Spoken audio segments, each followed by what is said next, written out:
मधवापुर में भारत नेपाल सीमा पर SSB 48वीं battalion Jaynagar की एक कंपनी मधवापुर और स्थानीय थाना पुलिस की संयुक्त टीम ने कार्रवाई करते हुए एक कार से भारी मात्रा में नेपाली शराब बरामद की है।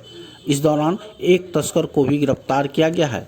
जानकारी के अनुसार गुप्त सूचना के आधार पर संयुक्त गश्ती दल को इंडो नेपाल बॉर्डर के पिलर संख्या 297 के समीप परसा गांव इलाके में तैनात किया गया था। इसी दौरान नेपाल की ओर से भारतीय सीमा में प्रवेश कर रहे एक संदिग्ध सफ़ेद हुंडई कार को रोका गया। तलाशी लेने पर कार में छिपाकर रखी गई कुल 1500 बोतल नेपाली शराब बरामद हुई। गिरफ्तार आरोपी की पहचान दरभंगा जिले के केवटी थाना क्षेत्र के सुजीत कुमार के रूप में हुई है। प्रारंभिक पूछताछ में खुलासा हुआ कि शराब की खेप को नेपाल से लाकर दरभंगा के मब्बी दिल्ली मोड़ तक पहुंचाना था, जहां अन्य शराब तस्करों को सौंपा जाना था।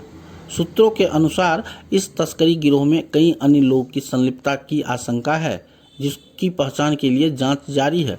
फिलहाल जब्त शराब वाहन और आरोपी को आगे की कानूनी कार्रवाई के लिए मधवापुर थाना पुलिस को सौंप दिया गया है।